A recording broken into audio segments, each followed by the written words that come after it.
اچھا کیونکہ دیکھیے ایک بڑا اہم معاملہ یہ ہے کہ ظاہر سی بات ہے کہ پاکستان نے وزارت خارجہ کے معاملات اور خصوصاً پاکستان اور انڈیا تعلقات کے معاملات میں پاکستان کی اسٹیبلشمنٹ کی مرضی اور منشا ایک بڑا طاقتور عنصر رہی ہے. آپ کو لگتا ہے کہ کیا اس وقت پاکستان کی اسٹیبلشمنٹ اور پاکستان کی حکومت کسی ایک پلیٹ فارم پر ہے؟ جی ہاں، بظاہر یہی معلوم ہو رہا ہے، اور یہ بہت عرصے کے بعد ہوا ہے. پاکستان کے لوگوں کے لیے یہ بہت اچھی خبر ہے، اور پاکستان کی تاریخ کا طالب علم ہوتے ہوئے میری یہ کنسیڈرڈ اوپینین ہے کہ پاکستان اور انڈیا کے تعلقات کو نارملائز کیے بغیر پاکستان کو سیاسی اور معاشی طور پہ نارملائز کرنا ممکن نہیں ہے. اور بذات خود بلاول بھٹو صاحب کی بطور وزیر خارجہ جو ہے وہ انتخاب، اور پھر اب یہ والا اسٹیپ کے جو ان کا بھلے وہ شنگھائی تعاون تنظیم کے اجلاس میں شرکت کیوں نہ ہو، but the very fact that Pakistani foreign minister وہ انڈیا تشریف لے جا رہے ہیں، یہ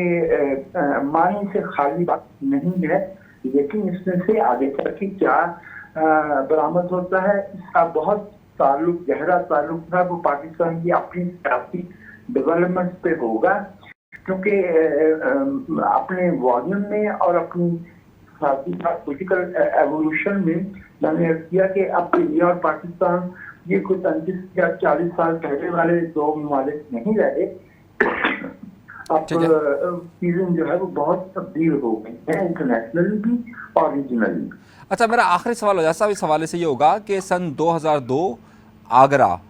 میں جو پرویز مشرف صاحب ایک طاقتور حکمران تھے پاکستان کے، دوسری طرف بی جے پی کی حکومت تھی اور ایک طاقتور وزیر اعظم واجپئی کے طور پر موجود تھے. لیکن دیکھا یہ گیا کہ دونوں طاقتور لوگ جب کسی مذاکرات کے ایک نتیجے پر پہنچ گئے، ایک مشترکہ اعلامیہ جاری ہونا تھا، 2 بار یہ معاملات رہے. اور مجھے خاص طور پہ پرویز مشرف صاحب کی کتاب میں آپ دیکھ لیجئے، یا خورشید قصوری کی کتاب میں دیکھ لیجئے، یا پھر جسونت سنگھ کی کتاب میں دیکھیے، تینوں جگہوں پر ایک یہ نقطہ تھا کہ پرویز مشرف کا یہ جملہ تینوں جگہ پر درج تھا، اور تینوں نے اس بات کی گواہی دی ہے کہ پرویز مشرف نے وہاں کہا تھا کہ ہم آپ کے اور ہم سے بھی کوئی طاقتور چیز موجود ہے جو اس مذاکرات کو، اس مشترکہ عالمی کو نہیں آنے دے رہی. وہ کون لوگ ہیں؟ اور وہاں پر مذاکرات ناکام ہو گئے. تو کیا آپ کو لگتا ہے کہ اگر بلاول بھٹو کی طرف سے کوئی کوشش ہوتی ہے، یعنی پاکستان کی طرف سے کوئی کوشش ہوتی ہے، یا انڈیا کی طرف سے کوئی معاملات ہوتے ہیں، تو کوئی طاقتور چیز ہے کہ جو ان معاملات کو حل نہیں ہونے دے گی؟